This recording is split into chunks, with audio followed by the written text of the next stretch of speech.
Alors, dans la continuité du cours de la semaine dernière, on va parler du couple. Alors, c'est vrai qu'on est dans une période un peu particulière, celle de Rosh Hashanah. Ouais. Et en général, pendant cette période, c'est une période de Teshuvah, donc on se remet en question, on réfléchit, on relativise un petit peu les choses et on se pardonne.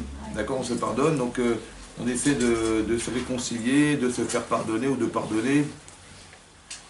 Et c'est une période importante parce que ça veut dire qu'on ne regarde pas les gens tels qu'on les a connus, oui, mais tels qu'on espère qu'ils seront ou leur donner la chance de pouvoir changer. C'est très important qu'on ait la faculté de voir les gens non pas avec le souvenir qu'on a d'eux et tous les petits traumatismes qui étaient derrière, et de se dire, bah tiens, de toute façon, il est comme ça, et puis qui me dit qu'il va changer, et puis oui, d'accord, aujourd'hui c'est comme ça, mais demain ça sera peut-être pire, on ne sait pas. Donc on est toujours dans cette perspective émotionnelle de ne jamais accepter la personne dans sa teshuva, c'est ça le problème.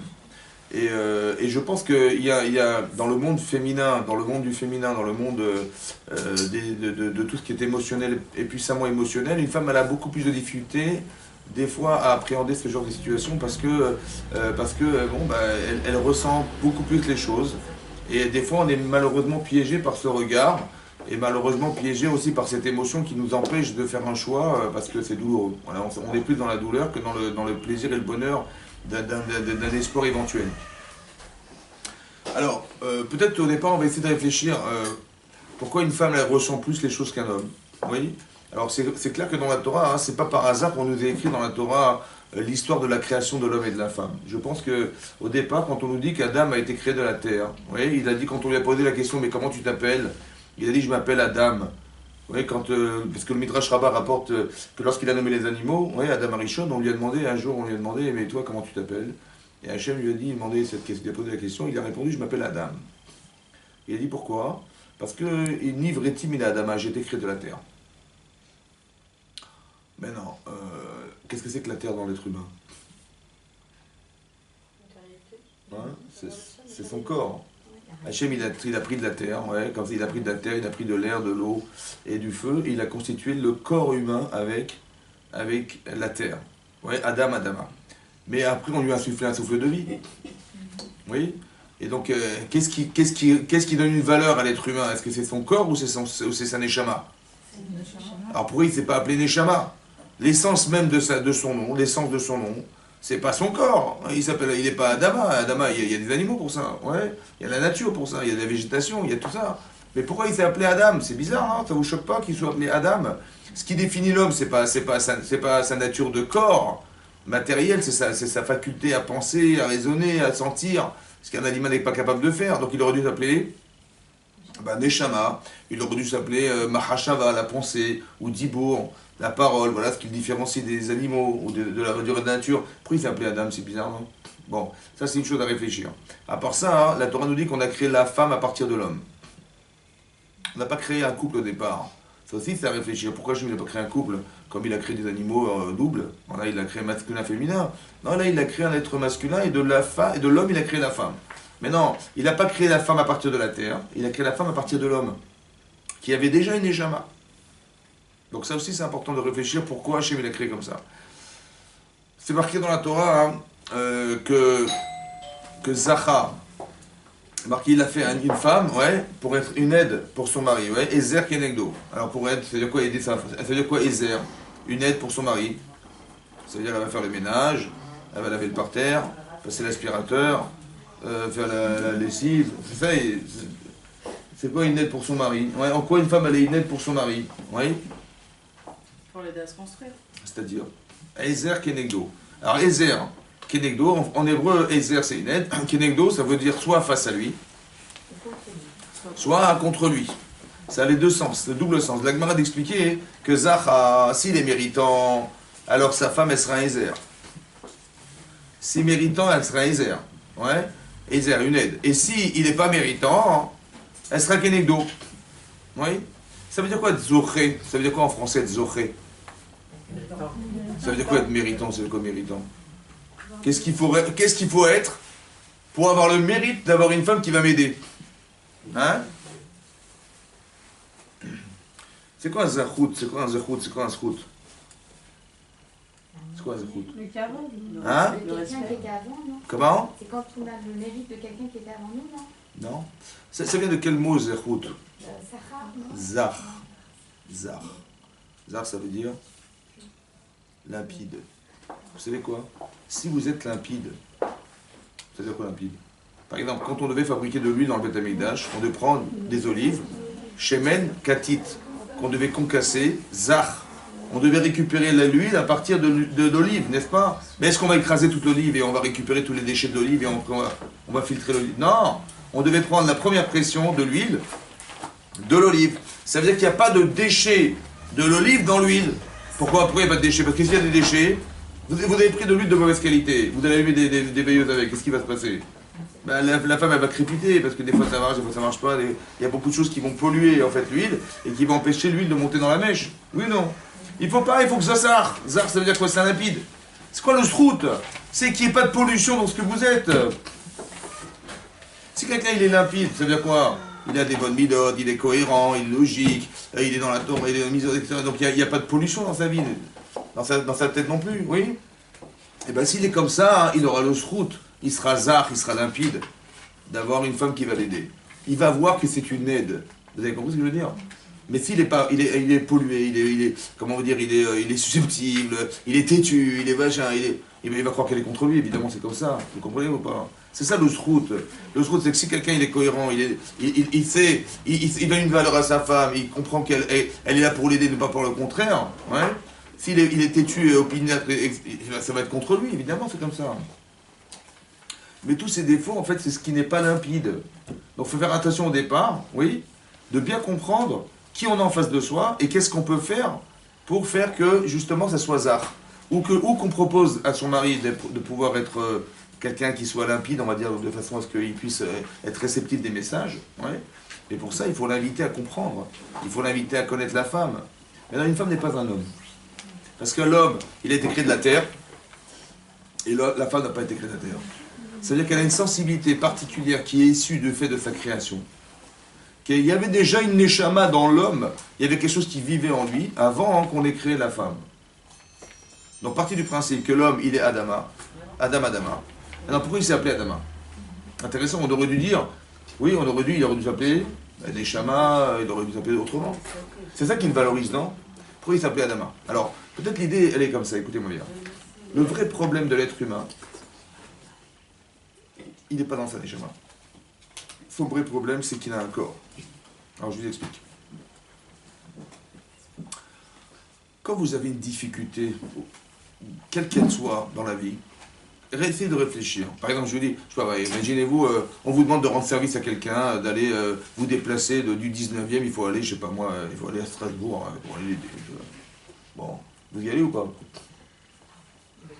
Hein? Mitzvah. Hachem vous a téléphoné, vous a dit il faut y aller. Vous y allez ou pas? Si Hachem vous téléphone, vous allez ou pas? Bon, mais si la personne que vous connaissez à peine, elle vous dit de venir l'aider, vous y allez ou pas? Pourquoi vous n'allez pas? Mais c'est mitzvah. Bon, si vous avez qu'une neshama sans corps, vous y allez ou pas? Non. Vous avez qu'une neshama, il n'y a pas de bouffe. Ouais. Mais pourquoi vous n'allez pas alors? Vous dites, je sais pas, et sûrement pas. Attendez, les kilomètres, combien ça va me coûter, le temps passé, mais c'est fait corporel tout ce que je vous raconte là. Ça va? Donc c'est qui vous embête? C'est votre corps qui vous embête. Qu'est-ce qui vous handicape? C'est votre gouffre. Il faut déjà en principe essayer de comprendre au départ que ce qui nous handicape dans la vie, c'est notre corps. Ce qui nous limite, c'est notre corps. Ce qui nous fragilise, c'est notre corps. Quand vous répondez, essayez de vous écouter dans la vie et vous allez vous rendre compte que ce que vous dites, en fait, n'est que corporel. Vous dites non, j'ai pas envie. Mais pourquoi t'as pas envie? Ce sont des mitzvot. Vous avez compris? Bon, le problème, c'est que d'un côté, sur le plan rationnel, mais bien sûr qu'il fallait courir y aller, bien entendu. Si je pouvais voir le mérite que j'avais d'aller faire la mitzvah, d'aller à Strasbourg pour aider quelqu'un, si je pouvais voir le mérite, mais j'irais courir je passerais mes journées à faire que ça toute la journée. Seulement ce que je vous dis n'est que rationnel, n'est pas visible, n'est pas physique. Or je réagis physiquement, je réagis avec des éléments présents qui sont physiques et qui sont palpables. Mais ça, c'est pas palpable, c'est de l'air. Donc en vérité, je suis un être contredit par moi-même. Ça veut dire d'un côté, j'ai des grandes aspirations, madame elle a des grandes aspirations, et d'un côté on est freiné parce qu'on a un corps. Ça va? Tu dis mais c'est contradictoire. Si tu pouvais t'imaginer ce que tu vas gagner à y aller, mais tu aurais couru le faire. Pourquoi tu ne cours pas? Je dis ouais, je sais pas, j'ai pas envie. Et tu vas voir qu'il y a une contradiction entre le fait que tu refuses de faire une mitzvah et le fait que tu sois freiné par ton corps. C'est bizarre, non? Non, ça vous choque pas? Vous savez ce que c'est que ça? La contradiction, elle vient de ma constitution. Parce que j'ai un corps et parce que j'ai une neshama, je vais faire des actes contradictoires. Vous comprenez? Quand vous dites, tiens, mais comment j'ai fait une chose pareille, comment j'ai osé faire ça, comment j'ai pu faire ça, mais comment c'est pas possible? Sachez que ce que vous avez fait, vous avez la connaissance de ce que vous devez faire dans votre vie, mais vous êtes freiné ou alors contredites parce que vous avez un corps, parce que votre tendance corporelle, elle a d'autres envies, elle a d'autres besoins, elle a d'autres choses à faire dans la vie. Vous avez compris ce que je veux dire? Mais cette contradiction-là, elle est permanente. Donc, qu'est-ce que je dois corriger en fait dans ma vie? Qu'est-ce que je dois corriger essentiellement? C'est ma pensée qui a un problème ou c'est mon corps qui a un problème? C'est mon corps. Je m'appelle Adam. Parce que je sais que la raison pour laquelle je suis venu là, c'est pour travailler sur la Adama qui est sur moi. C'est un rappel. Hein? C'est même pas un rappel, c'est votre définition. Donc qu'est-ce que vous allez aider chez votre mari? Ezer Kenegdo. Vous êtes une aide, hein? Lui, il a un problème de Adama. Il a un problème il est attaché à la matière, il est attaché à quelque chose il faut l'aider à s'élever un petit peu. Ça veut dire à relativiser les choses, à voir que quand une femme a dit tiens, une femme elle réfléchit pas à combien ça coûte, pourquoi? Parce que c'est pas grave, ça va, ça vient. Je dis, attends, ça va, ça vient, mais tu plaisantes ou quoi? Mais pourquoi elle n'est pas fragilisée par ce rapport? Parce qu'elle est plus spirituelle, elle est plus proche d'Hachem, elle a moins de mitzvot, une femme. C'est pas parce qu'une femme elle est moins bien qu'un homme, c'est l'inverse. Elle a moins besoin de faire un travail sur elle-même, elle a moins besoin de se confronter, moins besoin de passer par des tests de vie, parce qu'elle a déjà des acquis. Une dame, elle a déjà des acquis, elle est déjà plus ma'amina, elle a plus de, de sensibilité, ouais. Elle est plus, entre guillemets, vivante qu'un homme qui a ce problème. Donc il faut aider son mari. Alors vous avez compris la direction qu'il faut donner? D'accord. Donc quand vous voyez des écarts chez votre mari, c'est important de comprendre qu'il faut pardonner quelque part. Parce que bien sûr qu'il est handicapé par son corps, Adama. Partez du principe au départ que votre mari il est plus faible. C'est ça qu'il faut comprendre. Quand la Torah Lagmara dit qu'une femme elle a une bina yetera, c'est pas qu'elle est plus intelligente. Ouais, parce que bina ça se traduit par la nuance, yetera en plus qu'un homme. C'est qu'elle a une sensibilité particulière qui lui permet d'avoir une vision sensibilisée plus forte que son mari. D'où l'intuition féminine, d'où plein de principes qu'une femme elle a et que son mari n'a pas. Ça va? Donc c'est très important de comprendre que vous avez un avantage énormissime. Ouais, c'est que votre sensibilité, elle vous permet, on dit de Sarah qu'elle avait un koach névoa, une capacité de prophétie plus forte que son mari Abraham. Mais c'est logique, pourquoi? Parce qu'elle sent des choses. Ouais. La vision émotionnelle qu'elle avait plus forte que son mari lui permet d'envisager des choses que lui ne verra jamais de sa vie. Donc vous avez un potentiel qui est très puissant. Maintenant, il faut savoir à quoi ça sert et comment on va s'en servir. Vous avez un outil, à quoi que je le fais avec? Donc ça, il faut savoir que vous l'avez. Et deuxièmement, qu'un mari, un homme, il doit savoir que sa femme elle va lui apporter quelque chose d'émotionnellement plus puissant que ce que lui peut avoir de son vivant. Ça va? Ezer ou Kenegdo. Vous avez compris si imaginez-vous, votre femme, une femme dit à son mari, écoute, il faut qu'on aille à Strasbourg pour aider cette dame. Bon, qu'elle sent des choses. Il lui dit, attends, mais tu plaisantes ou quoi? Et elle ne se rend pas compte, moi je travaille chez machin. Elle est contre moi. En fait, elle est contre quelque chose de physique. C'est ça qu'il faut comprendre. Ezer Kenegdo, soit c'est un Ezer, je comprends qu'elle m'amène à évoluer dans ma vie, soit elle est contre moi parce qu'elle touche à ma partie corporelle qui me freine et genre elle ne me comprend pas.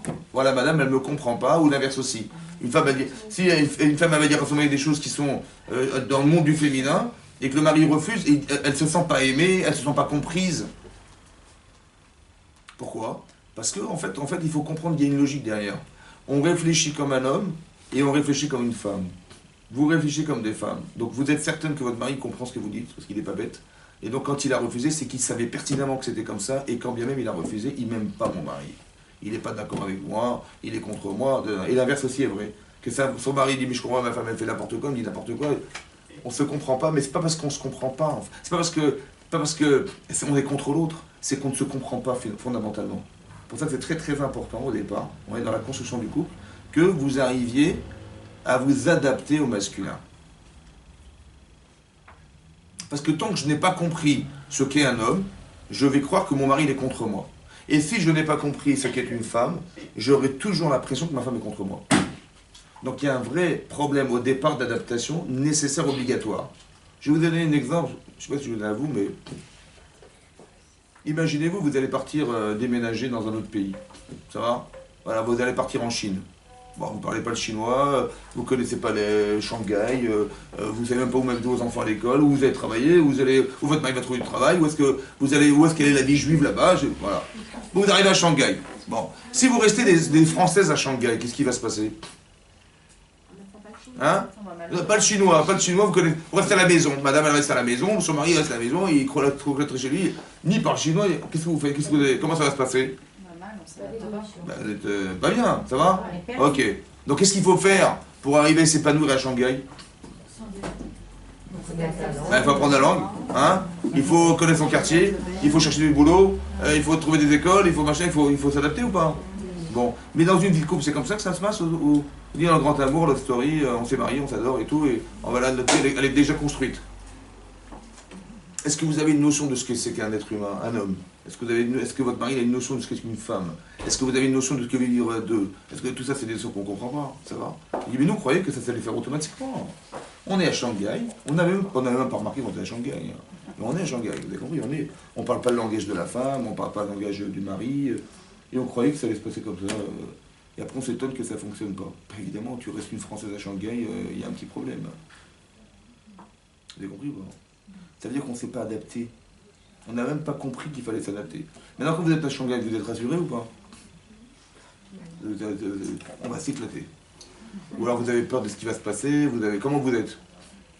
Est-ce que vous êtes rassuré? Non. Mais en couple, c'est pareil. Au départ, il faut savoir qu'on n'est pas rassuré.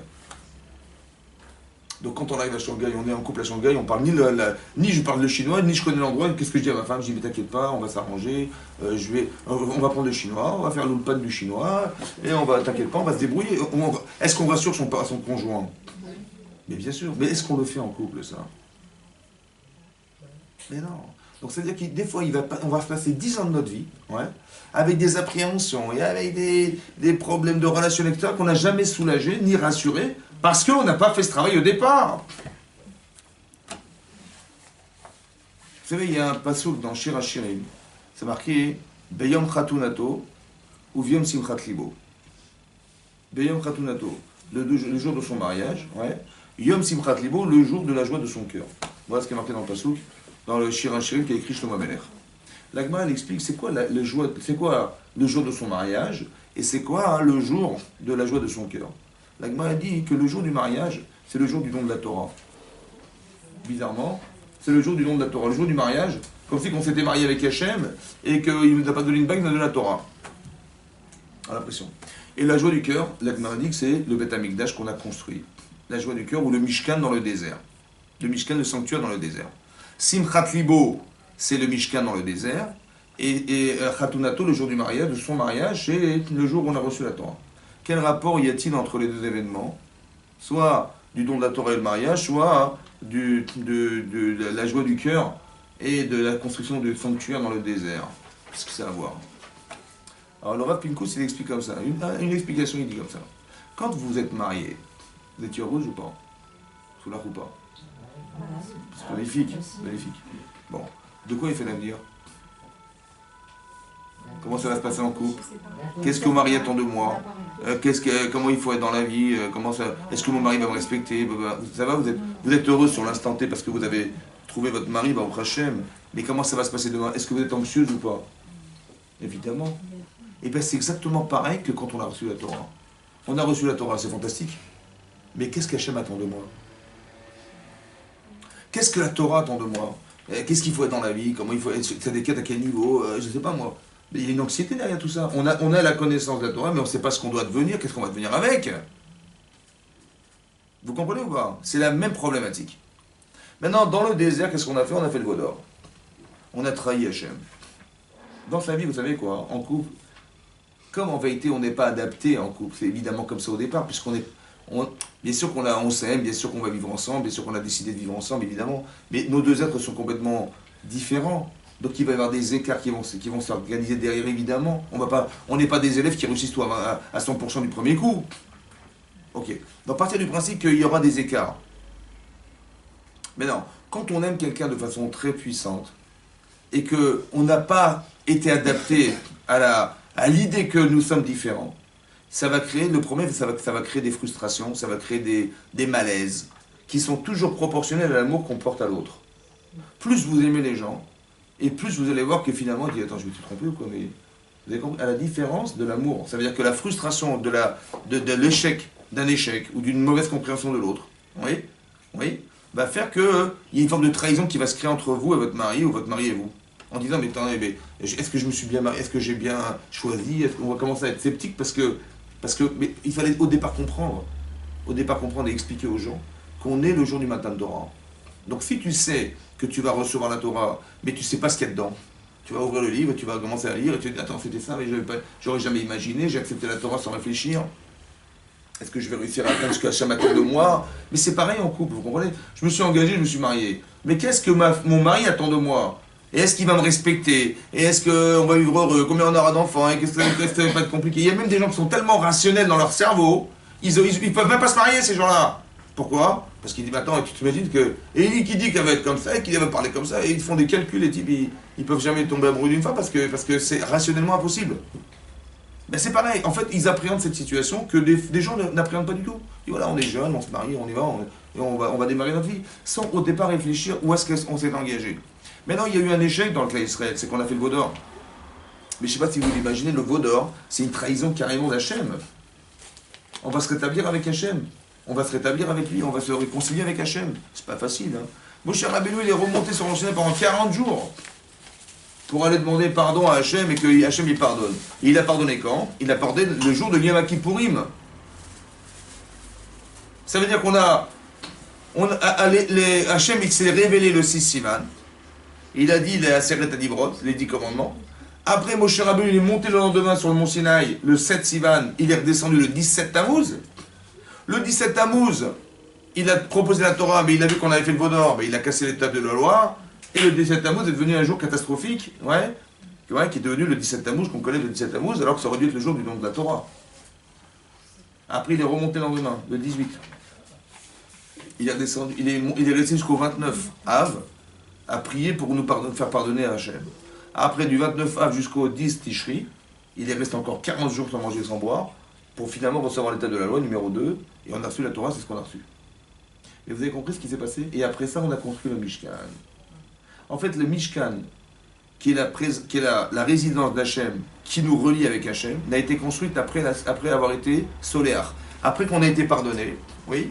Alors c'est là que Hachem, il a résidé dans ce Mishkan. C'est marrant qu'il n'a pas résidé au départ. La choupa, elle aurait dû être au départ. Elle est à la fin. C'est bizarre, non, comment c'est construit. Alors écoutez-moi bien.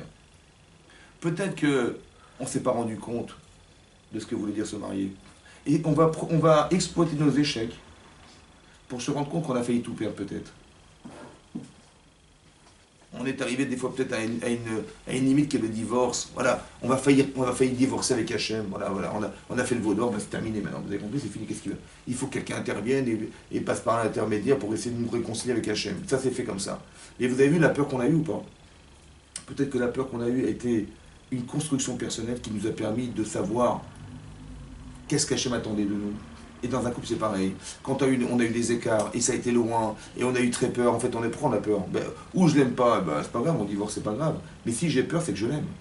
Si vous avez peur, c'est que vous aimez. Et vous avez peur de perdre ce que vous aimez. C'est là la conscience qu'on a de l'amour de l'autre. Peut-être qu'on va exploiter nos échecs pour arriver à construire les Mishkan. Et là, on va résider ensemble.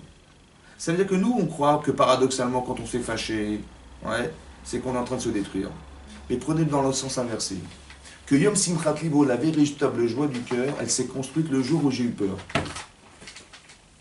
Et j'ai eu peur de perdre ma famille, j'ai eu peur de perdre ma femme, j'ai eu peur de perdre mon mari, j'ai eu peur de perdre la vie que j'ai construite. Cette peur-là, elle est révélatrice de l'amour qu'on a de l'autre. Et c'est là que démarre la construction finalement. Vous avez compris?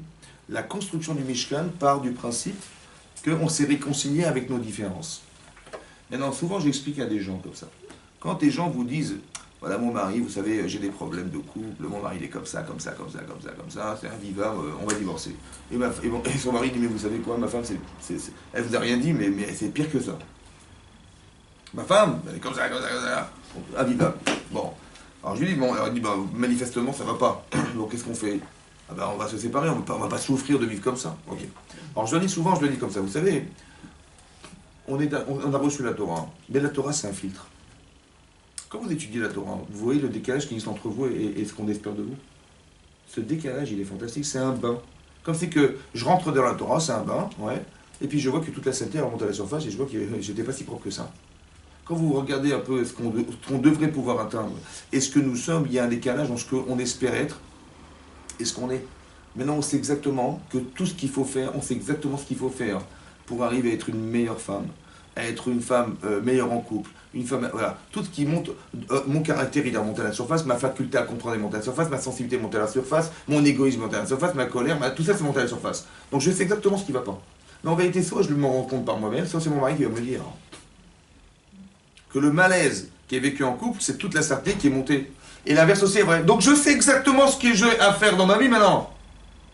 Plutôt que de dire on va se séparer, mais vous croyez qu'en vous séparant ça va être meilleur? Ah bon, vous croyez? Ou vous pensez, vous avez compris que dorénavant, ce qui vous sépare, c'est tout ce qui vous sépare. Ce qui vous sépare de votre mari ou de votre femme de votre mari, c'est ce qui nous dérange.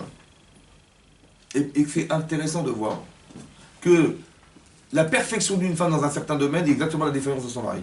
Exactement l'inverse chez son mari. Parce que lui, il est très très pointu sur une certaine chose et sa femme, elle est l'inverse. En vérité, qu'est-ce que je vais faire? Alors je leur dis souvent, votre avodat Hashem de couple, il démarre maintenant. Pas qu'il s'est terminé maintenant. Je dis, tu vois, mais mon mari il est comme ça, c'est terminé, on arrête là. Je dis, non, peut-être que tu as avodat Hashem de femme. Parce que, écoute-moi bien, si le problème de ton mari, c'est ce qui te sépare de lui, si tu élimines le problème, bah, tu retrouves le mari que tu aimes. Et vous savez quoi? On va arriver à la simchat libo par la solution de ce qui nous sépare. Comme le veau d'or était l'élément détonateur de notre séparation, en vérité, il était un déclencheur de liaison. La véritable simchat libo, elle s'est faite lorsqu'on a solutionné notre problème. Vous comprenez ça? Il y aura plus d'amour dans la solution que en vivant la problématique ou sans la problématique au départ. C'est-à-dire qu'il y a un mariage potentiel et un mariage réalisé. Et lorsque je sais ce que j'ai à faire, parce que j'aime mon mari ou j'aime ma femme, et qu'est-ce que je vais faire pour arriver à faire que ce qui nous sépare va s'éliminer, on va se retrouver. Et lorsqu'on aura fait l'effort quand un homme il aura compris que sa femme elle a une forme de cohérence qui lui a permis d'être éclairé dans sa bêtise humaine, et l'inverse aussi pareil, et ben on a évolué, on a grandi grâce à l'autre, et ben on va aimer la personne. Mais ça il faut un paramètre essentiel, il faut comprendre qu'elle vient m'aider. Parce qu'elle est contre moi, puisqu'elle me rappelle ce que je suis et qui me dérange. Elle est contre moi, ou bien elle est avec moi. Si je suis intelligent et que j'ai pas envie de perdre ma femme, alors je vais dire, bien sûr, si elle est malheureuse à cause de moi, mais je vais la rendre heureuse, moi, je vais corriger ma personne. Mais ce qu'elle me demande, c'est contre nature. C'est contre moi, en fait, vous comprenez? Je vais faire un travail qui est contre moi-même. Mais c'est pas grave, parce que c'est ça qui va nous rendre heureux, et qui va la rendre heureuse.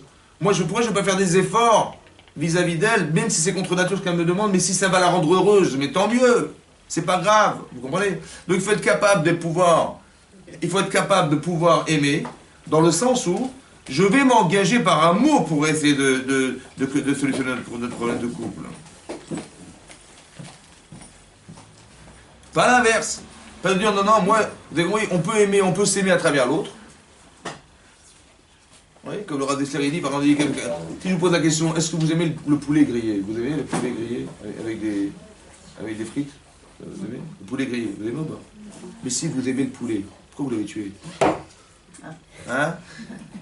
Bon, le problème c'est comme ça, on peut vivre en couple, on pense qu'on aime son mari, mais on aime ce qu'il nous amène, ce qu'il nous apporte. Mais est-ce qu'on l'aime vraiment? Est-ce que j'aime vraiment ma femme? Ou j'aime ce qu'elle me rapporte? Ce que je n'avais pas au départ, qu'elle m'a apporté quelque chose de plus. Mais est-ce que ce que je vois dans ma vie, c'est ce que j'aime en fait, ce qui m'intéresse? Ou j'aime ma femme? C'est un problème ça. Qu'est-ce qu'on aime en fait? Donc je pense qu'au départ il faut établir, de savoir qu'est-ce qu'il faut aimer chez la personne. Oui. Et ça, c'est très important de définir au départ. Qu'est-ce qu'on aime chez l'autre? Qu'est-ce que peut m'apporter l'autre? Et que quand ça ne va pas, de comprendre qu'on va gagner. En fait, on va gagner à pouvoir construire notre couple au départ, en sachant qu'on va solutionner ensemble ce qui nous sépare. Et la réconciliation, elle va redéclencher l'amour. Et la redéclencher l'amour, c'est ça la shrina. Oui, c'est connu, il y a une dans Sota d'Afiltaïn, il dit là-bas, hein, une dracha connue, oui, que Rabbi Akiva a dite Il marque comme ça, Ish veisha. Ish veisha, vous connaissez cette rachat, Ish veisha, un homme et une femme. Ouais, Ish et Isha. Tant que l'homme est un homme et une femme est une femme, Shechina Benehem. Alors c'est quoi l'expression de la Shechina Benehem? C'est que l'homme il porte un yud en lui et la femme elle porte un he en elle. Oui, Isha, Ish, Aleph, Yud, Shin, Isha, Aleph, Shin, he. Oui, elle va dire que s'il y a le yud dans l'homme et le he dans la femme, alors la Shechina est entre eux, c'est fantastique, dur ici. Et si on enlève le yud de l'homme et le he de la femme, ben il reste que Esh contre le feu, et là, il y a un problème. D'accord, la Shrina elle est partie, et là on a. Alors c'est joli, c'est mignon, mais ça veut dire quoi? C'est quoi la Shrina? C'est quoi le yud de l'homme? C'est quoi tout ça? On comprend rien. Et l'Agma va plus loin, dit à Marava que la virulence de la femme, le Esh de la femme, il est plus fort que l'homme. Et l'Agma dit que Esh Ochaltan, c'est le feu qui les dévore. Le même feu qui les dévore. D'accord? Là-bas, le marché explique pourquoi la femme, elle est plus virulente que l'homme. Vous voyez, que le feu de la femme est plus fort que l'homme. Parce que là-bas, il dit que dans Isha, il y a déjà Esh. Dans Isha, il y a un Esh et il y a du He. C'est quoi ce feu? Est-ce que c'est un problème? Tu dis la femme, elle est folle. Elle a du feu en elle, elle est complètement folle, elle va tout brûler. Ça va? C'est ça qui est marqué dans la Torah. C'est quoi le feu de la femme? Oui, il y a un Esh. Et ce même feu-là, qui la compose, va avaler son mari. Elle va avaler son mari avec le même feu. Ouais. Le même feu que l'homme il porte en lui et le feu que porte la femme, il se mange avec. Vous avez compris quelque chose? C'est quoi le feu là-bas? C'est quoi le feu de la femme? La flamme de la Torah. Hein? C'est la colère. La flamme qu'elle a pour la Torah, pour les mitzvot, On parle de la femme en général. Une femme, elle porte du feu en général. Et un homme, il a du feu qui a constitué en général. C'est quoi le feu de la femme? Par exemple, un exemple dans la Torah. Un exemple dans la Torah. Je vais vous donner un exemple pour vous expliquer le feu. On voit des exemples dans la paracha, dans la Torah, d'expressions violentes entre Abraham et Sarah, par exemple. Vous voyez? Qu'est-ce qui s'est passé? Sarah, elle n'avait pas d'enfant. Voilà. Je vous lis le texte de la Torah. Vesarai et Shet Avram lo yaldalo. Donc, Sarai, qui était la femme d'Avram, lo yaldalo, elle ne lui a pas engendré d'enfant, de quoi que ce soit.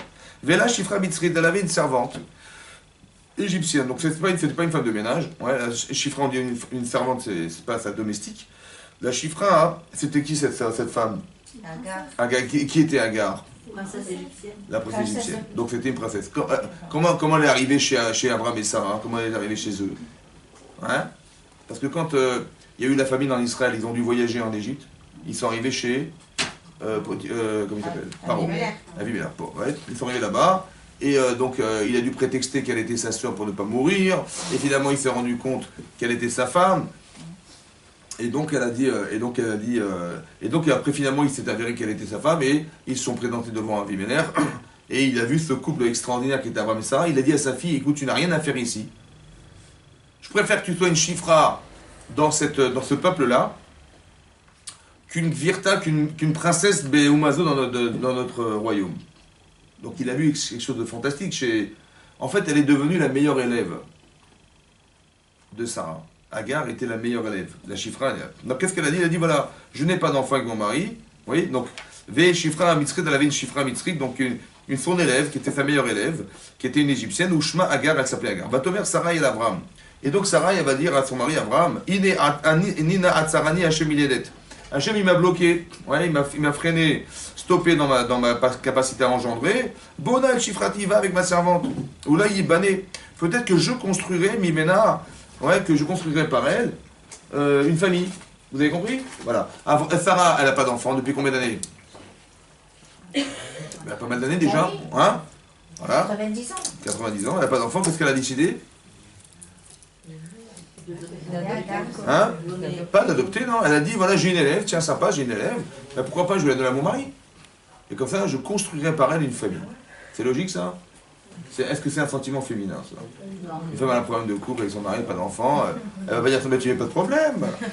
J'ai trouvé une femme pour toi, c'est pas... Hein? C'est féminin, ça? Pas du tout. Non. Hein? C'est hors norme, c'est pas normal. Mais est-ce que c'est normal? Parce qu'une femme qui n'a pas d'enfant, elle a un double souci. Soit elle dit, Ben, on n'aura pas d'enfant, soit elle dit, ben, mon mari va divorcer. Mais elle dit pas, tiens, je trouve une solution, je vais proposer une autre femme à mon mari, comme ça on aura des enfants. Ça n'existe pas, ça. C'est l'inverse de Chava, ouais. Hein? C'est vrai. C'est vrai.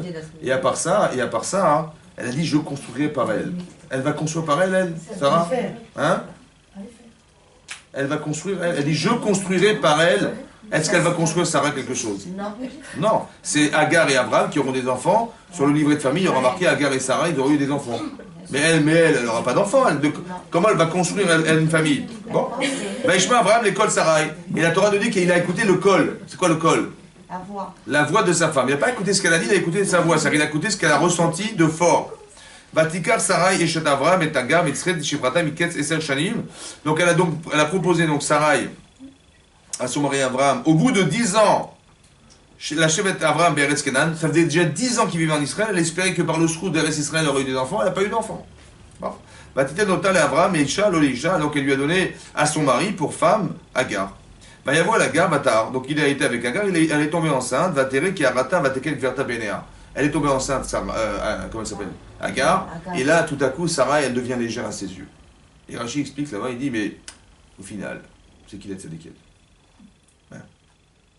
C'est qui la Sarah. Ben non, puisque si c'était Sarah, elle aurait dû tomber enceinte de Abraham. Elle est tombée enceinte ou pas? Non. Donc c'est qui la tzadékette? C'est qui? C'est moi. Donc la femme qu'Hachem a désignée pour être la femme d'Abraham, la vraie femme, la vraie c'est qui? Bon, c'est moi. Donc elle est devenue légère. Va te mère Sarah et Abraham. Sur ce Sarah, elle va dire à Abraham, Chamasi alecha. Chamasi alecha. Mon injustice, ou bien le mensonge, ou le vol, pardon. Mon vol, il est contre toi. Anochi natati shifrati becheker. Je t'ai donné ma servante dans ton sein. Va terre qui elle a vu qu'elle est tombée enceinte. Va ekal behenea. Je suis devenu légère à ses yeux. Ishpot Hachem beni ou bencha. Hachem, il va juger entre toi et moi. Elle est méchante là. Hein? Hachem ishpot beni ou bencha. Dites que j'ai vécu là. Le fait que cette servante là, elle m'a dénigré à ce point-là. Ouais. Elle n'en pouvait plus. Donc elle a dit Hachem, il va juger entre toi et moi. Qu'est-ce qu'il a à voir dedans? Hein? Qu'est-ce qu'il a à voir là-dedans? Elle lui a dit, je te donne une femme pour avoir des enfants. Et après, elle s'est vantée devant Sarah d'être la femme d'Al-Sadéket. Et tout à coup, elle va s'acharner contre Abraham. Qu'est-ce qu'il a à voir, Abraham? Il aurait fallu qu'elle aille voir Agar. Il dit, comment tu as osé, machin? Oui ou non? Qu'est-ce que ça a à voir avec Abraham? Et elle est virulente avec son mari. Elle lui dit, Hachem, Ishpot Beni Metra, Hachem, il jugera. C'est-à-dire. Il l'a pas défendu? Hein? Il l'a pas défendu? Ouais. Alors, on va voir. Alors, qu'est-ce qu'il a dit Rachid? Que dit Rachid? Chamasi alecha. Chamas asuli, l'injustice qui m'est faite, alecha animati la onesh. Sur toi, je renvoie le châtiment. Je souffre, ouais, mais je te renvoie la faute sur toi et que Dieu il te punisse. Quand tu as prié Hachem, oui, avant dans la paracha, Abraham il a fait la guerre contre les rois. Ça va? Il a gagné la guerre. Par miracle, il a gagné les guerres contre des rois très puissants. Et qu'est-ce qui se passe? Hachem lui dit, voilà, Srachar Bemeod, n'aie pas peur, tous les miracles que je t'ai fait, en fait, ça n'a rien enlevé dans ton Olamaba. Il dit, ok, merci beaucoup, c'est gentil, mais à quoi ça sert tout ce que tu me donnes? Et je suis Ani Oler Hariri, je me déplace sans enfant. À quoi ça sert tout ça? J'ai pas d'enfant. Voilà ce qu'il a dit à Abraham. Alors, regardez ce qu'elle a dit à son mari. Kishit Palatalak beaucoup. Quand tu as pris Hachem, tu te rappelles, tu as dit, Matitani Vani Oler Hariri, à quoi ça sert? Tu m'as donné tout ça, et je me déplace sans enfant. Loït Palata el Alecha. Tu n'as prié que pour toi. Tu dis Ani Oler Hariri, je me déplace sans enfant. Et dit nous, tu aurais dû prier pour nous deux. Hein? Vous avez vu ce qu'elle a dit? Et j'aurais été rappelé avec toi et je serais tombé enceinte de toi. Or, je vois que c'est une injustice. Parce que tu dis je, alors que tu aurais dû dire nous. Tu sais pourquoi j'ai pas d'enfant? Parce que je ne suis pas dans ta tête. Voilà ce qu'elle a dit à son mari. Alors, je te promets que qu'est-ce qu'elle a cru au départ? Elle a dit, mais moi, c'est moi qui ai un problème, et je vais faire un sacrifice de femme énormissime, je vais donner une femme à mon mari pour avoir des enfants, pour le soulager, et je me rends compte, le problème, il vient pas de moi, il vient de mon mari. Il a dit, Ani Oler Hariri. Mais je comprends pourquoi. Qu'on n'a pas d'enfant, parce que je ne suis pas dans sa tête. On n'est pas un couple. Vous avez compris ce qu'elle dit là ou pas? La frustration violente qu'elle est en train de vivre, de se rendre compte que son mari il a dit je au lieu de dire nous, elle est devenue folle. Elle a dit, Machem, il va jouer entre toi et moi, là. Cette virulence, elle vient de quoi alors? D'où vient la virulence de Sarah? L'origine de ça, c'est quoi? L'amour, Hein? elle s'est sentie exclue. Carrément. Exactement. Inexistante. Vous avez compris le principe? Donc qu'est-ce qui va faire que une femme elle peut se rebeller d'une violence extrême avec son mari? Elle ne se sent pas vivre avec.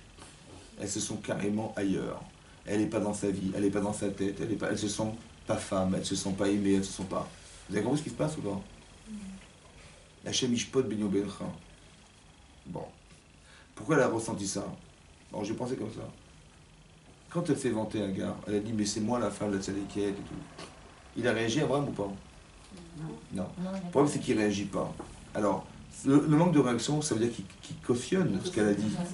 Mais peut-être que lui-même, il est comme elle, il est égoïste comme elle, c'est pour ça qu'il a cautionné. Donc quand tu as dit Annie, ça ne voulait pas dire nous, ça veut dire je. Tu as compris ou pas? Est-ce qu'Abraham Avinu, c'est un Baal Chesed? Est-ce qu'il aime donner? Bon. Mais là, il n'y a pas un petit problème, là? De qui on parle ici? C'est qui, là? De qui on parle? Abraham et Sarah. Abraham, c'est quoi? Toute sa vie, qu'est-ce qu'il y a, Abraham? Mais Abraham, il s'occupe des gens. C'est marrant que là, avec sa femme, il est différent. Il est égoïste. On va dire, ouais, il a dit Annie. C'est bizarre, non? C'est pas contraire à sa nature? Donc, qu'est-ce qu'elle a fait, sa femme? Elle l'a pas recadré dans sa façon de vivre avec elle, qu'il a élargi sa faculté à être berchesed avec les autres, même avec sa femme? Non? Donc, elle est contre lui ou avec lui? Ben lui, il ressent qu'elle est contre lui. Mais est-ce qu'elle est avec lui ou contre lui? Elle est avec lui. Zahra, s'il est méritant, Ezer, elle sera une aide. Mais c'est pas simple, hein, parce que là, elle est virulente, elle est vraiment méchante, elle est vraiment contre lui à fond. Hein. Elle dit, tu vois, qu'est-ce que Dieu va t'envoyer sur la tête, et le Honesh, il va t'envoyer sur toi, Hachem, il va juger entre toi et moi. Ouais, elle est dure, là. C'est le feu, ça. C'est le feu de la femme. Vous avez vu que ça, c'est manifesté chez une femme.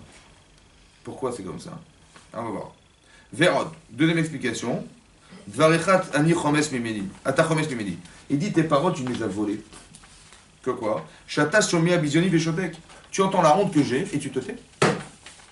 Elle dit, madame, elle ose me narguer devant toi et tu dis rien. Ouais, c'est très féminin ça. C'est-à-dire que quand tu réagis pas, mais c'est-à-dire que tu m'aimes pas. Si tu m'aimais, tu aurais dû dire, qu'est-ce qui t'arrive à gars, mais ça va pas, c'est quand même ma femme. Mais si tu réagis pas, c'est combien que... Qu'est-ce que tu portes comme amour vis-à-vis de moi? Bah, pas beaucoup, puisque manifestement, tu réagis pas. Ça va? Donc elle est violente parce qu'elle se sent pas aimée. Maintenant, écoutez-moi bien. C'est quoi finalement le feu finalement qu'elle a en elle? C'est quoi ce feu-là? C'est l'amour. Non, c'est pas la colère. C'est quoi la colère? La colère, c'est le corollaire. La colère, c'est la logique. La logique de la, comment dire, de la conséquence d'une frustration qui amène à la colère. Mais pourquoi elle s'est mise en colère? Parce qu'elle l'aime. Elle est jalouse, ouais. Elle est jalouse là? Mais non, elle n'est pas jalouse là. Elle a dit deux choses. Elle a dit, comment tu as dû dire je? Elle a dit Olechari, mais t'es tout seul. Elle est déçue. Et quand on dit mais comment? Elle est déçue aussi parce que tu entends ma honte devant elle et tu dis rien. Elle est déçue. C'est deux formes de déception, soit par rapport à ce qu'il a dit, soit par rapport au fait qu'il n'ait pas réagi. D'accord? Donc qu'est-ce qu'elle attend d'une femme? Elle attend d'être aimée par son mari. Mais quand elle voit deux circonstances qui ont engendré que finalement elle est ignorée, soit parce qu'il dit je, et donc il a carrément ignoré, soit il réagit pas à ce qu'elle vit, il l'a ignoré, cette ignorance-là, tu vois, ça va créer une frustration. Donc c'est quoi la frustration finalement? C'est quoi une frustration? Ben, c'est un fort amour déçu. Ah, tu ne me reconnais pas? Eh ben le feu que j'ai en moi, il va te manger. C'est quoi le feu? Ben le feu féminin. Ça va? Dans une femme, il y a du féminin qui est spirituel. Tu reconnais pas mon féminin, je te mange avec. Aesh ochaltan, le feu les dévore. Ça veut dire qu'une femme, elle porte en elle quelque chose de très puissant qui doit être reconnu par son mari. Mais quand tu ne reconnais pas ce qu'une femme la ressent, de femme, être femme, tu vas voir que ce feu que tu ne reconnais pas, il va te manger. C'est ça qui est marqué là. Aesh ochaltan. Pourquoi c'est plus fort chez une femme? Parce que la femme n'a pas été créée de la terre. La femme a été créée à partir d'un être humain. Elle a un feu divin en elle qui est plus puissant que l'homme. C'est pour ça que dans Isha, il y a Esh. Parce qu'il y a quelque chose de divin en elle, qui est très puissant. Peut-être pour ça que c'est la femme qui engendre le judaïsme. C'est peut-être pour ça qu'une femme, elle a un rôle essentiel dans l'évolution spirituelle de son mari. Parce que ce feu, elle le porte en elle. Alors une fois, j'ai expliqué, c'est quoi le feu? En vérité, il y a deux feux dans la vie. Il y a le feu que vous avez utilisé ce matin pour allumer votre gazinière. Ouais. Et il y a un autre feu dans la Torah. le feu qu'on retrouve, par exemple, le feu qu'on retrouve lorsque Abraham, on l'a jeté dans une fournaise ardente. Est-ce qu'il a brûlé Abraham? Non, c'est un feu qui ne brûle pas. On a retrouvé un feu lorsque Hachem il s'est révélé devant le mont Sinaï, la première fois à Moshe Rabbeinu, dans un buisson ardent qui n'a pas été consumé. Ce feu il brûle, mais il ne consume pas. On a retrouvé le feu sur le Misbéach. Quand on a amené, vous savez que dans le Mishkan, il y avait un petit hôtel, 4 étoiles, oui, un petit hôtel qui était en bois recouvert d'or. Et qu'est-ce qu'on faisait brûler dessus? Des kétorettes. Ouais, des kétorettes, c'est la synagogue. Comment ça s'appelle la synagogue? Kétorettes, très bien. Donc des kétorettes. Et Moshe a dit, mais quand je vais allumer les encens, l'or il va fondre et le bois il va brûler. Il dit, mais non. Hachem lui a dit, le feu il va descendre du ciel, c'est un feu d'Hachem qui ne consume pas ce qu'il brûle. À Hanouka, on allume des nérotes. Elles auraient dû durer quelques heures. Et elles ont duré 8 jours. Pourquoi ça a duré? Est-ce que c'est parce que l'huile, elle a résisté au feu, qu'on connaît le feu, ou bien parce que le feu n'a pas brûlé l'huile? La présence divine. Vous savez comment Hachem se manifeste? Parce qu'il y a un illogisme dans la manifestation d'Hachem qui est révélateur que c'est lui. Ça ne brûle pas. Vous savez, vous avez un feu en vous qui est divin. Il ne brûle pas. Mais vous l'avez en vous. Chez l'homme, il est là constitué, chez la femme, il est déjà là. Ezer Kenegdo, c'est de comprendre que chez une femme, il y a quelque chose d'énormissime, qui est un feu divin. Maintenant, elle porte en elle ce feu. Mais ce feu, il doit être reconnu. Si un homme ne reconnaît pas le feu de son mari, ça veut dire le feu de sa femme, pardon. Ouais, un homme ne reconnaît pas sa femme, il ne reconnaît pas sa partie féminine, tout ce qui compose son féminin, elle va être frustrée parce que pas comprise, parce que pas acceptée, parce que pas comment dire, engagée avec son mari. C'est ça qui la frustre. Et c'est ça qui a marqué ici. Que Hamassi Alecha, tu ne me reconnais pas. C'est-à-dire qu'on peut être un grand Baal Chesed dans sa vie et pas du tout dans son couple. C'est ça qui est marqué là. Vous avez compris ce qui est marqué là? On parle d'Avraham Avinu, on ne parle pas de n'importe qui. Avraham Avinu, il vend sa tente, il attend, il est en souffrance totale devant une situation et il est capable de pouvoir faire abstraction de tout son confort personnel pour aller recevoir des gens à la maison. Mais avec sa femme, il est pas chesed, c'est incroyable. Elle lui ramène, elle leur a dit, mais tu vois, ton chesed, quel sens il peut avoir s'il n'est pas vécu en couple? Tu vas avec les autres, machin, mais ton vrai chesed doit se passer à la maison. Après, les autres, c'est dehors, mais d'abord dans ta maison, avec ta femme. Elle se sent frustrée, profondément frustrée, parce que son mari ne tient pas compte d'elle. Il dit, Annie, on est arrivé. Mais où je suis, moi? Mais c'est une injustice. Parce que tu n'es pas dans ma tête. Je ne suis pas dans ta tête, je n'existe pas dans ta tête. Quelque part, je ne suis pas là. Comme si j'étais là pour fabriquer des enfants. Mais non, je suis ta femme. Donc, et d'un autre côté, il faut comprendre aussi le masculin. On n'a pas les mêmes besoins, on n'a pas le même Yitzhara, on n'a pas les mêmes objectifs dans la vie. Mais si une femme n'a pas compris qu'un homme est différent d'elle, il va réfléchir au masculin. Elle va réfléchir au féminin sans tenir compte des paramètres masculins qui pour elle ne sont pas nécessaires ou sont pas... Une femme, elle adore les bijoux, ça va? Vous savez, il a marqué dans le Midrash Rabbah, il tombait de la manne dans le désert, il tombait des bijoux avec. Pourquoi la manne et les bijoux? Parce pour une femme, avoir des bijoux, c'est comme vivre, c'est impossible. Il faut qu'elle mange, il faut qu'elle ait des bijoux. Mais un homme, il ne comprend pas ça. Un homme, il ne comprend pas. Il faut acheter un petit solitaire à 3-4 000 euros, une pierre sur un doigt, à quoi ça sert, je ne sais pas. Les filles, à la femme, elle a pas son petit bijou, elle est comme une folle. Et un homme, il ne comprend pas ça. Donc la femme, elle dit, mais je ne comprends pas, mais si tu m'aimes, achète-moi des bijoux, achète-moi des machins. Mais l'homme, il n'est pas dans cette perspective du tout. Hein. Tu dois d'avoir une petite bague dans la main, c'est même bête, qu'est-ce qu'il faut avec des petites bagues. Donc un homme, il ne comprend pas. Il ne comprend pas. Donc il faut savoir que c'est pas du tout une tendance masculine, ça va? Donc il dit, bon, je vais faire un effort, mais sachez qu'il va faire un effort. Alors que pour vous, il dit, mais si même il va forcément m'offrir ce que j'aime, donc il va m'offrir des bijoux. On croit qu'on est en adéquation depuis le départ, mais il n'y a rien qui est connecté, je vous rappelle tout. Rien n'est connecté, tout est à construire. Tout est à construire. Il ne pense pas comme vous, il ne réfléchit pas comme vous, il ne ressent pas les mêmes besoins que vous. C'est comme ça. On est en Chine. Voilà. Vous avez été à Shanghai. Voilà, il ne parle pas le chinois, votre mari. Il ne parle pas de français, il ne parle rien. Voilà, donc il faut tout lui apprendre. Comme avec un enfant, il faut tout lui apprendre. Il faut tout apprendre. Il faut connaître la personne qui est en face de vous. C'est pour ça que c'est très important de communiquer. C'est très important de faire savoir qui on est. de dégager le maximum de personnalité qui va lui permettre à lui de pouvoir un peu juger, sonder. Des fois il a fait des bêtises, des fois il a bien dit, mais souvent ça va se passer comme ça. Je vous ai expliqué. Ici il est marqué dans la paracha de Vaïra, un peu ce même principe que vous allez comprendre. Là-bas c'est marqué,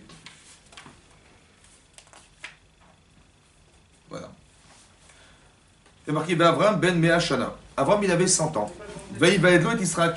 Il a eu 100 ans et il a eu cet enfant Israq. Vaïvaledlo, donc il a eu, on a donné naissance à son fils Israq. Vatomer Sarah, et Sarah a dit Srank Asel Elohim. Dieu m'a fait une blague. Oui. Quand la chômage Israq, parce qu'elle avait 90 ans, elle a eu un enfant, et ils vont tous se moquer de moi. Elle a rigolé. Tout le monde va rigoler de cette situation. Ok. Vaïgdal Ayeled. Ensuite, on nous dit que l'enfant a grandi, donc on parle d'Israël, qu'il a grandi, donc il est arrivé à un âge. Vaïgdal, en général, il a été sevré à 2 ans. Vaïgamal, Vaïas Avram Mishte Gadol, donc il a été sevré Abraham, donc il a sevré, ça veut dire qu'il était capable de ne pas être toujours derrière sa maman. Et là, Avram, il a fait un grand Mishte Gadol, un grand festin. Et Rachid expliquait qu'il a invité des grandes personnalités de ce monde, c'est ça qui est en fait qu'il était Gadol. Vaïgamal à Israël. Vatere Sarah, elle a vu Sarah, et Ben Hagar et Mitzrit. Le fils de Hagar l'égyptienne, Asher Yaldal et Avram Metzachek. Elle a vu qu'il était en train de s'amuser, Metzachek. Et Rachid expliquait, c'est quoi le jeu? Il s'amusait à tirer sur une arc, avec son arc sur Yitzhak. Ça veut dire on s'amuse. Bon. Il était en train de faire Avodazara, idolâtrie, et il était en train d'avoir des mœurs un peu légères avec les femmes. Voilà ce qu'il a vu. Elle a vu ça, va terrer. Va temer l'Avram, et donc elle a été voir son mari Abraham, elle lui a dit, Garesh Ta'amazot. Sépare-toi de cette femme, de cette servante. Red Benaï, son fils.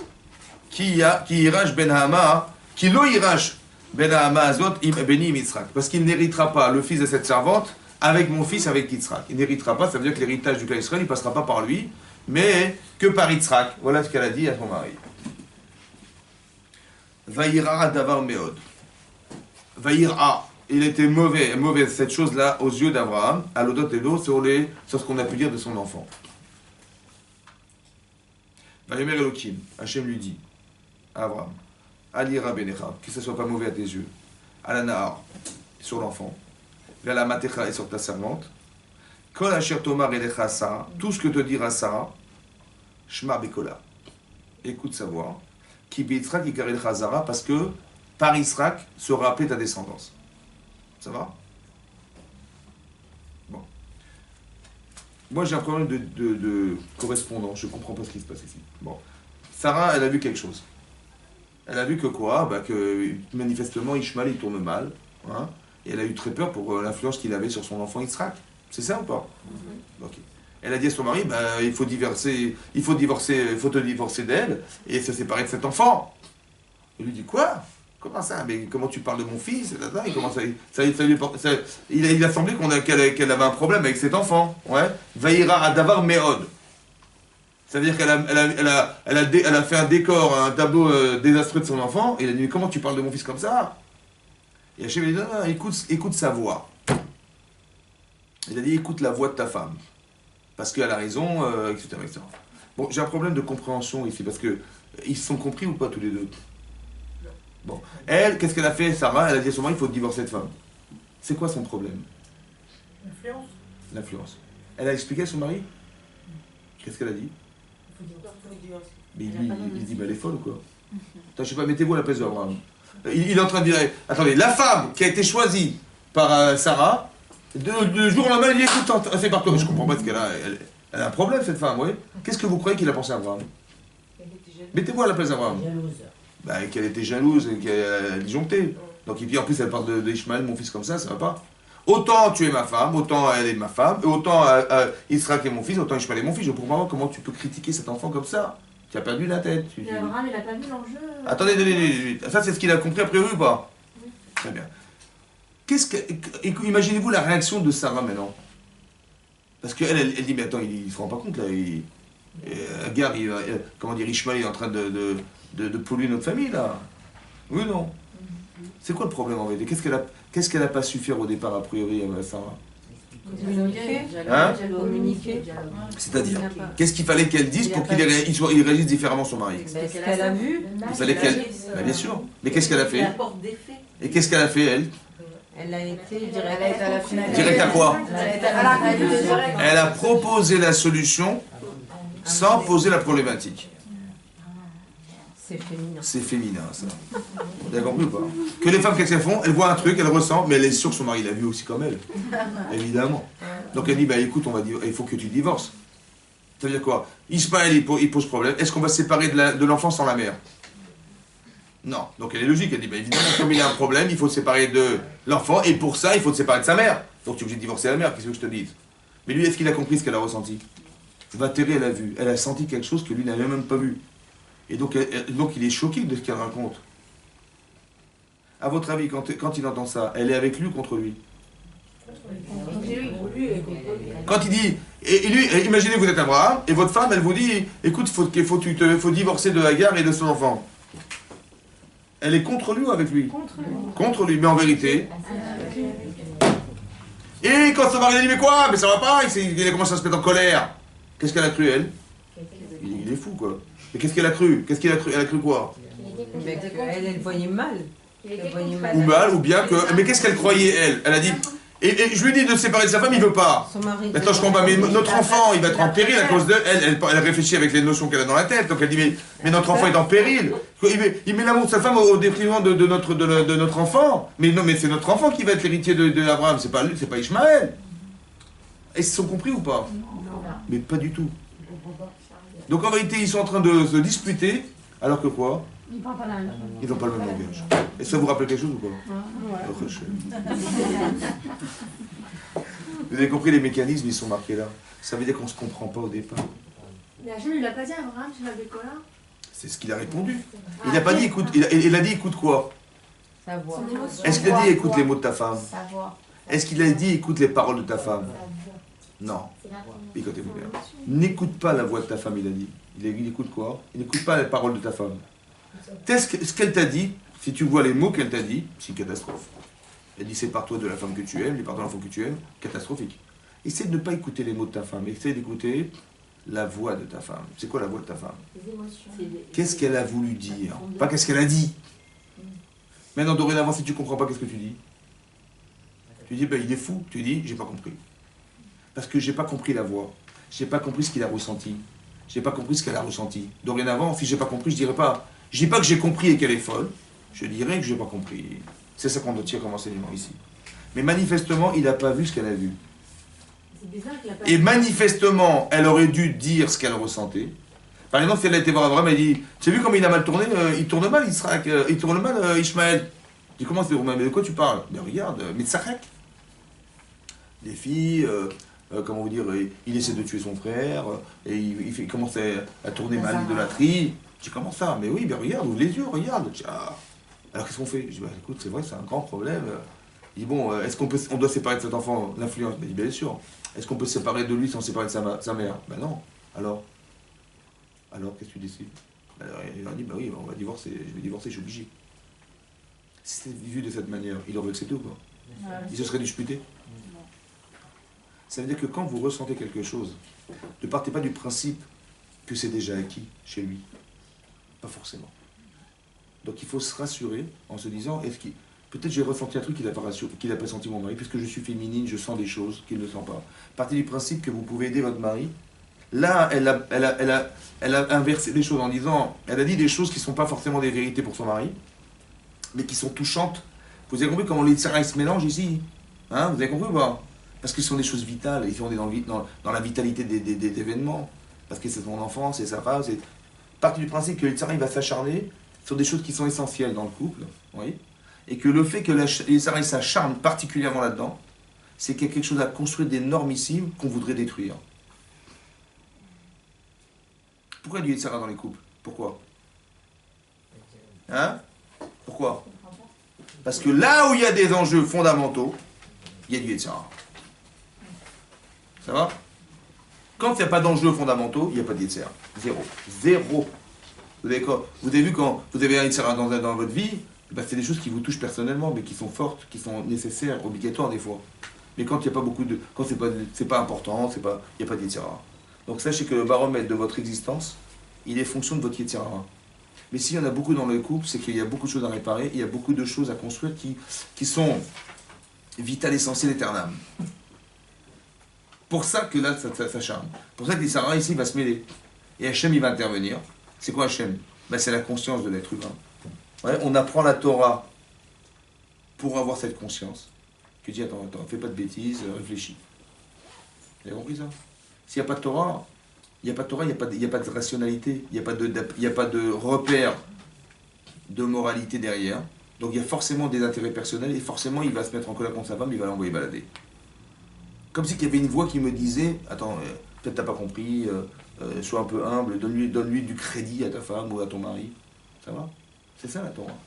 C'est ça la voix d'Hachem qui vient dire à Abraham, écoute sa voix. C'est-à-dire qu'on est en train de nous apprendre des mécanismes de couple ici. Que d'expliquer que c'est pas simple, parce qu'au départ, on n'a pas la même faculté à penser. On n'a pas les mêmes problématiques. On ne voit pas les mêmes choses. Mais sachez que vous pouvez aider votre mari à voir autrement. Et lui, il peut apprendre. C'est ça qui lui dit Hachem, écoute la voix de ta femme. N'écoute pas ce qu'elle t'a dit. Toi, tu dis, elle m'a dit, mais mon fils, il est nul, ma femme, elle est bidon, machin. Mais n'écoute pas ce qu'elle t'a dit. Essaie de comprendre qu'elle a dit quelque chose en fonction d'une souffrance. Il y a un malaise. Ça va? C'est ça qu'elle t'a dit. Écoute la voix de ta femme. Et c'est ça qui est important de passer comme message. Il faut que vous le sachiez. Ouais, autant que vous sachiez aussi qu'il y a des choses à transmettre à votre mari qui sont des choses fondamentales comme ici. C'est ça les enseignements. C'est ça le Limud Torah. C'est d'apprendre des mécanismes de couple qui nous permettront de nous soulager ou de soulager une situation en pensant que mon mari n'a pas forcément senti, machin, et moi je passe directement à la réponse avant de lui poser la question. Je lui dis, mais je lui propose la solution, je suis une femme intelligente. Je lui dis, voilà, c'est par toi de lui, machin. L'autre, il comprend rien, il dit, mais elle est folle. Vous avez compris ce que je veux dire? Mais quand il y a de l'affect, il n'y a plus de rationalité. C'est pour ça qu'il faut faire attention. C'est ce que je vous explique. Qu'on apprend la Torah. Hachem me dit, écoute la voix de ta femme. Ça veut dire, essaie de comprendre que la façon dont elle a de voir les choses émotionnellement te touche. C'est vrai, très profondément. Comme au départ, je vous ai dit, elle est virulente sa femme contre son mari, Sarah, en lui disant, mais Hachem il va juger entre toi et moi, il va te condamner. Elle est très dure avec son mari. Mais ça vient de son feu en fait. Ça va? Il y a un feu féminin très fort qui n'est pas respecté par son mari, et ça c'est virulent chez elle. Comme si que tu l'avais éteint mon feu. Vous avez compris ce que je veux dire? Le Esh Ochaltan, j'ai un feu qui me fait vivre, et toi tu veux l'éteindre. Quand tu ignores ton mari, quand tu ignores ta femme, quand tu lui parles même pas, quand tu l'envoies balader, En fait, il faut bien comprendre un principe, qu'on a chacun un feu qui est commun, mais qui doit se conjuguer. Mais quand, par exemple, quelqu'un il se dispute avec sa femme, ils font chambre à part, au machin, il ne se rend pas compte en vérité qu'il est en train d'éteindre quelque chose. Et ça va être pire demain. Parce que demain, si ta femme ne se sent pas existante dans son couple, ou ton mari ne se sent pas existant dans son couple, il a l'impression qu'il ne sert à rien, qu'il n'est pas reconnu, on n'est pas fier de lui, machin, il dit, mais qu'est-ce que je vais faire avec cette femme? Elle ne joue pas son rôle de femme. Vous avez compris ce que je veux dire? C'est très important de toujours alimenter ce Hesh. Et quand vous allez voir, vous allez être heureuse. C'est ce que c'est que le bonheur. C'est quoi le bonheur? C'est la Shrina. C'est un truc de fou. Hein. Le pshat de la Gemara, que Shrina Benehem, c'est le bonheur que vous ressentez d'être marié. Et quand vous avez des frustrations, que la Shrina s'est barrée. Quand vous êtes en colère, quand vous êtes contrarié, etc., c'est que la Shrina, elle est partie. Est-ce que vous comprenez dorénavant que c'est ça le pshat? Que si je suis heureuse dans mon couple et je suis épanoui dans mon couple, en vérité, ce qui me rassure et ce qui me réconforte, c'est la Shrina qui est sur moi. Est-ce que vous comprenez que c'est la Shem, ça maintenant? Shrina Benehem.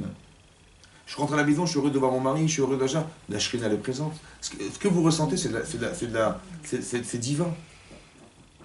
Que là, vous avez un et en vous. On reconnaît le et de la femme. Ah ben, ça me plaît, voilà, je suis une femme. Je suis respecté comme une femme. Mais le mari doit comprendre ça. Et vous, pareil, vous devez mettre un yud dans un homme. Il y a quelque chose il y a quelque chose de divin en lui. Après, de comprendre ce qui est divin en un homme, c'est un autre cours, on essaie d'expliquer ça. Mais c'est votre devoir de femme d'alimenter et d'argumenter tout ce qui peut être masculin chez un homme et qui fait de lui un homme. Très important que vous arriviez à comprendre ce principe-là et que vous permettiez à votre mari de s'épanouir dans sa faculté à être un homme. Parce que souvent, il y a des femmes qui font les flics avec leur mari, il fait pas ça, et en fait, il est carrément perdu parce qu'il sait plus. Et après, on s'étonne qu'il n'arrive pas dans sa vie à faire des choses. Bah oui, tu l'as tellement bloqué que il faut que ce soit dans l'idée d'épanouir. Parce qu'on a peur des fois. Et s'il fait ça, ça va bien m'arriver. Ça, on fait pas par intérêt personnel. On est capable de bloquer son mari parce qu'on a peur. Parce que si je lui permets de faire ça, il va se permettre de faire ça. Et qui me dit que machin, on est dans des peurs et dans des craintes et dans des perspectives, pas jouissantes de ce qu'on peut vivre. C'est très grave, faire attention à ça. Mais tout ça vient des émotions. C'est pour ça qu'il y a un contrôle. Il faut un contrôle de ça. Que sachez que votre travail à vous, c'est qu'il ait un lieu dans sa vie. Qu'il ait plaisir à rentrer chez lui. Et pas l'inverse. Pas qu'il ne se sent pas reconnu ou que quand il est prendre de Parnassa, qu'on n'ait pas peur qu'on n'a pas lui répéter sans cesse alors. Le type, il est vexé. Il n'est pas fier. Vous avez compris? Et d'un côté, il n'a peut-être pas envie de rentrer à la maison. Parce qu'il n'a pas envie de entendre des choses plutôt que de lui rappeler ce qu'il est, il va peut-être l'aider en l'encourageant. C'est ça qu'on espère. Une femme, elle doit aimer son mari en disant, écoute, je sais ce que tu ressens, parce que tu n'es pas fier de ne pas amener de Parnasse à la maison. Je sais qu'un homme, il a ce travail, il a ce but dans sa vie, et quand c'est pas possible, sachez qu'il n'est pas bien. On dit, hey, alors, et tu vas répéter des choses qui font mal, ben, ça ne va pas l'aider, au contraire, ça va l'écraser. Après, vous étonnez pas que ça ne marche pas. Évidemment que c'est comme ça. Parce qu'on n'a pas compris qui était un homme. On a compris la fonction, mais pas forcément l'être. Voilà. Et ça, c'est grave. Il faut faire attention. Donc, il faut respecter ce que l'autre est, autant que son mari doit respecter sa femme. Très important. Vous avez vu qu'elle s'est sentie vexée, Sarah, parce qu'elle n'a pas été respectée. Et c'est virulent chez elle. Mais d'une puissance incroyable, parce qu'une femme, elle porte un feu féminin qui n'est pas comme si on voulait l'éteindre, ce feu. Voilà, je ne suis pas femme, et ça la rend folle. Tu es tombé à honte et tu dis rien. C'est vrai que ça, vous avez compris. C'est très très important de comprendre ces principes pour qu'on puisse envisager une vie de couple au départ. Razak ou Balour. Je vous laisse. Oui, j'en prie. Comment c'est possible qu'Abraham, qui a découvert Hachem, il n'a pas ressenti la force que Ishmaël il avait sur son... Ben, vous avez compris, Razak ou Balour. Que les hommes ne ressentent pas. C'est ça. C'est ça qui est marqué, sinon ça sert à rien d'écrire. Il y a des choses qu'on ne ressent pas. Hein? Voilà, c'est un homme. C'est pas un martien. C'est ça, mesdames.